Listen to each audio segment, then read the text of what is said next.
These thoughts that we have, we think they're our thoughts, so it makes it really hard to change them. And people meditate and try to not think thoughts.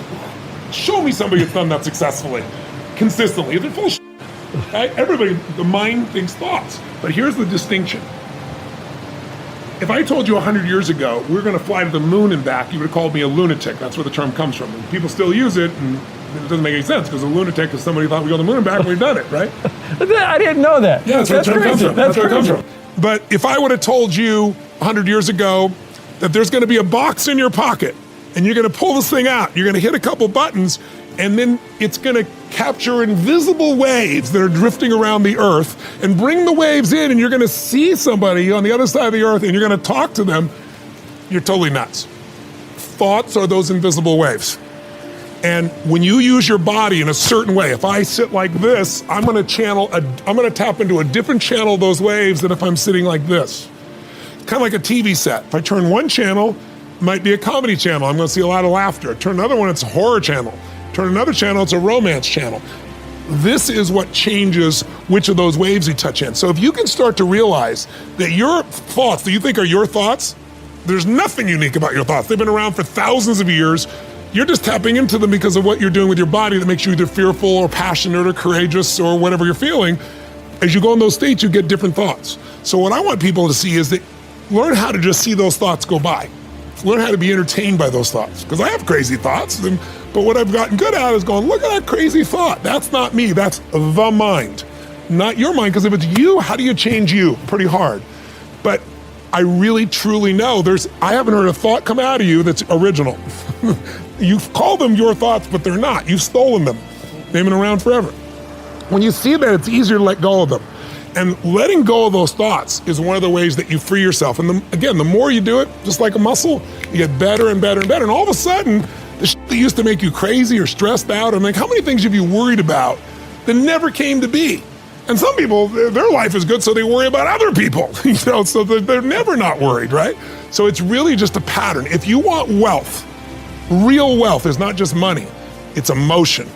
It's like, what are we really after in money? You don't want money, you don't want pieces of paper with the pictures of deceased notables on it. You want what you think money will give you. You think it'll give you freedom or security or stability or love. It won't give you love. It'll get you sex. It won't get you love. Money won't, right?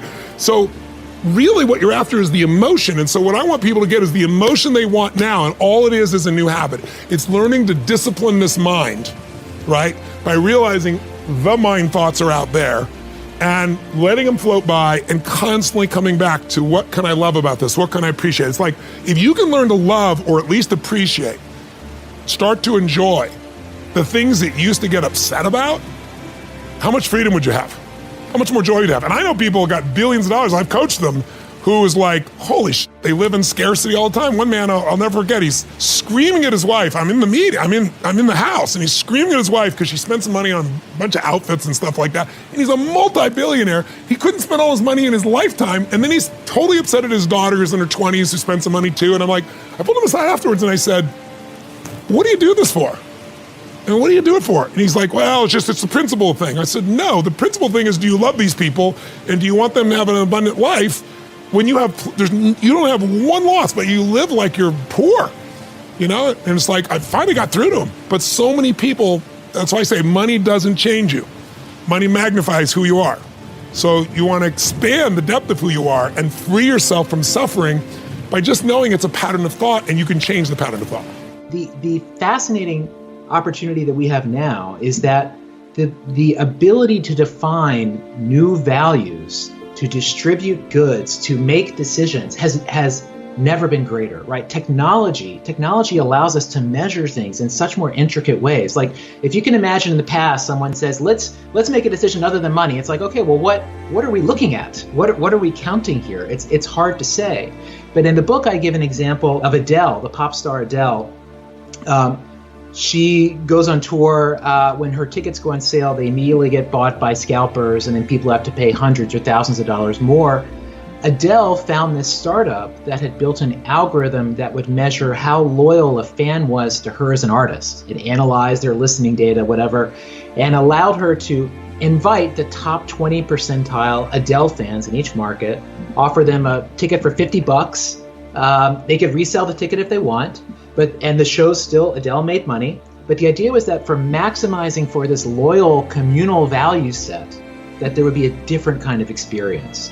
And in 1970, the percentage of incoming college freshmen who said being well off financially was essential or very important was just 28%. Just 28%. That year, the number one life goal was to, quote, develop a meaningful philosophy on life.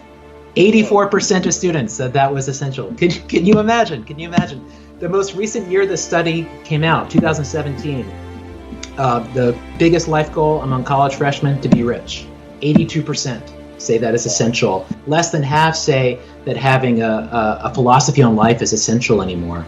And if you look at these numbers over 50 years, every year it's surveyed, 50, 60 million students have taken this, like every value is flat. Like having a family stayed the same, being creative stayed the same, being good at your job, those rates have stayed the same.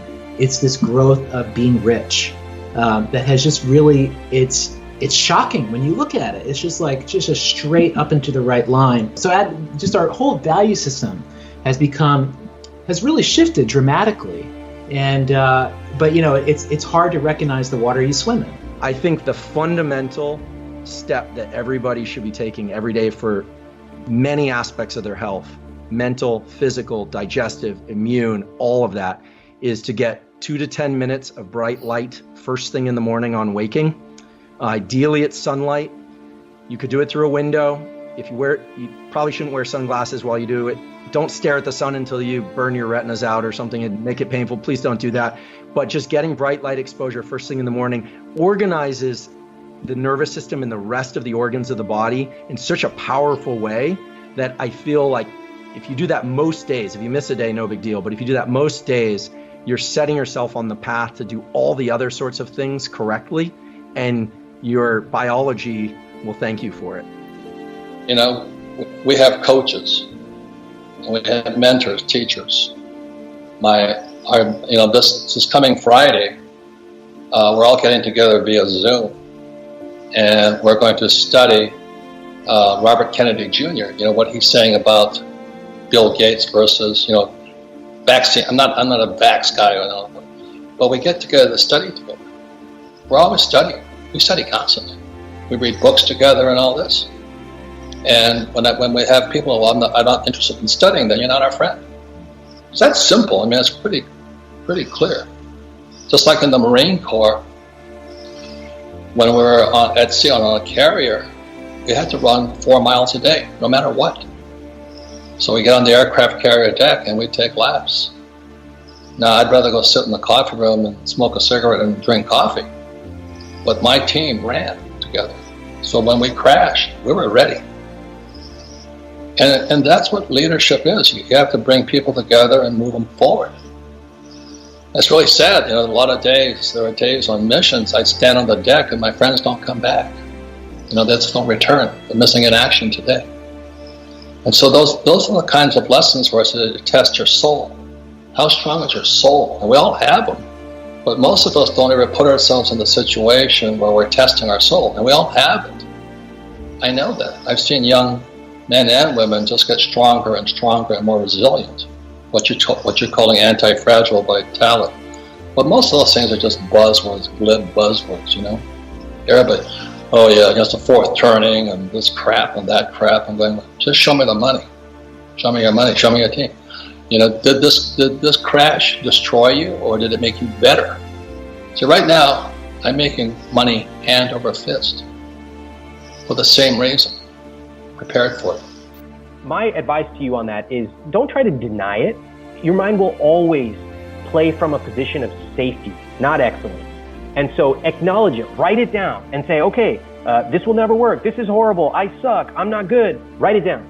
But then open up another piece of paper and say, okay, I wrote down all the reasons that this might fail. Now let me write down all the reasons that this might succeed. And then take those 2 pieces of paper and look, and you choose which one you want to follow.